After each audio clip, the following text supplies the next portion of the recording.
بسم الله الرحمن الرحيم الحمد لله والصلاة والسلام على رسول الله. أما بعد، قال الإمام البيقوني رحمه الله تعالى: معنعن كعن سعيد عن كرم ومبهم ما فيه راو لم يسم. طبعا وهذا البيت استدركه الشيخ عبد الستار على الناظم فقال: معنعن المدلسين عن كرم ومبهم ما فيه راو لم يسم. Donc il faut savoir que parmi les rapporteurs de hadith, il y en a qui sont considérés comme des mudallis. Et le rapporteur mudallis, c'est le rapporteur qui a tendance à dissimuler certains défauts dans la chaîne de transmission de l'information qu'il rapporte, afin qu'elle paraisse plus crédible. Donc al-mudallis, c'est le dissimulateur. Et donc le hadith mudallis, c'est le hadith dans lequel un narrateur omet un autre narrateur ou plus, en employant une formule ambiguë, comme par exemple le fait de dire « un tel a dit », pour éviter de dire « il paraît qu'un tel a dit », même si je ne l'ai pas entendu de moi-même. Donc pour éviter de dire « il m'a rapporté », parce que ce serait un mensonge. Donc al-mudallis n'est pas menteur, il est dissimulateur. Et ça, donc ça peut créer une confusion quant à la validité de la chaîne. Et les savants du hadith se comportent avec un tel rapporteur et ce qu'il rapporte d'une manière particulière. Si le narrateur est connu pour être un mudallis, alors s'il n'est pas clair et n'explicite pas son audition par des formules telles que « j'ai entendu » ou encore « il m'a rapporté directement », alors son hadith sera considéré comme mudallis, comme suspect. Donc, Al-Bayquni dit ici dans ce vers poétique: lorsque le mudallis utilise des formules telles que « d'après tel », ou encore qu'il raconte une histoire dans laquelle il ne cite pas le nom de la personne concernée, clairement, alors ce hadith est remis en doute à première vue. D'ailleurs, il faut savoir que certains savants placent au même niveau le fait de dire « d'après tel » ainsi que « il paraît que tel a dit ». Donc « an » et « anna ».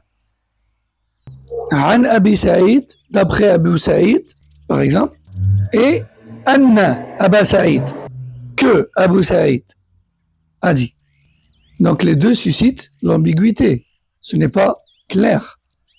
Et venant de la part d'une personne qui est connue pour faire du tadlis, eh bien les savants prennent leurs précautions et effectuent les vérifications nécessaires dans les autres versions pour pouvoir s'assurer de l'authenticité de l'info. Il faut savoir aussi, au passage, que l'imam al-Bukhari, rahimahullah, qui était connu pour une grande rigueur dans l'acceptation des chaînes, lui, il exigeait carrément que la rencontre entre le mudallis et celui de qui il rapporte l'information en disant « d'après tel », il exige donc que leur rencontre soit certaine. Contrairement à d'autres comme Muslim et la majorité des imams d'ailleurs, qui ne vont pas jusque-là dans l'exigence et qui se contentent de savoir qu'ils ont vécu à une même époque et que leur rencontre est probable. Et le tadlis, qui est le fait de cacher une partie du hadith qui pourrait être considérée comme un défaut, elle peut être dans la chaîne. Donc le tadlis, la dissimulation, peut être dans la chaîne de rapporteurs, comme le fait de cacher un rapporteur. Hein. Par exemple, d'après Mohammed, d'après Ahmed, d'après Mahmoud, Ahmed qui est au milieu est considéré comme faible, alors je dis directement d'après Mohammed, d'après Mahmoud. Donc ça, c'est de la dissimulation du tadlis dans la chaîne.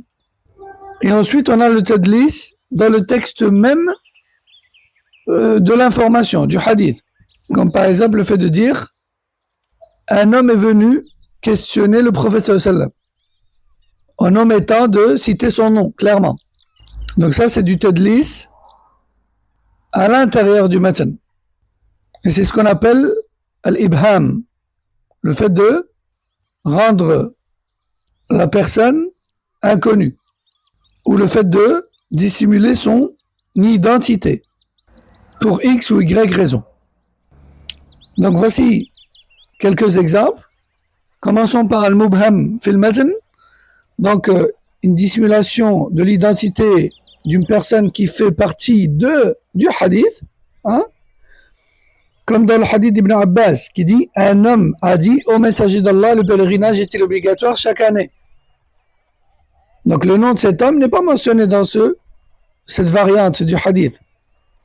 Mais ce hadith-là existe sous une autre version où le nom de l'homme apparaît comme étant Al-Aqra' ibn Habis.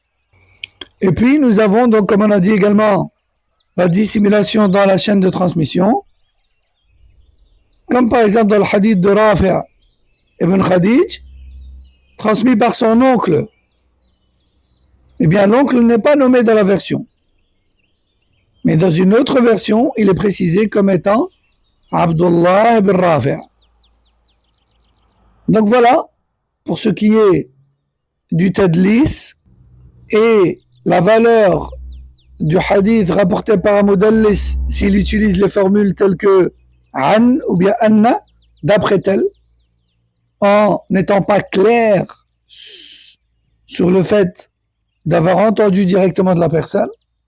On a vu que le Bukhari accepte ce genre de hadith à condition que les archives prouvent avec certitude que le mudallis en question et celui du qui il rapporte, ils se sont vraiment rencontrés, tandis que d'autres, comme Muslim et la majorité d'ailleurs, eux ne vont pas jusque-là dans l'exigence, mais plutôt il se suffise de vérifier s'ils ont vécu à une même époque et s'il est probable et possible qu'ils se soient rencontrés. هذا والله أعلم وصلى الله وسلم وبارك على نبينا محمد وعلى آله وصحبه. السلام عليكم ورحمة الله وبركاته.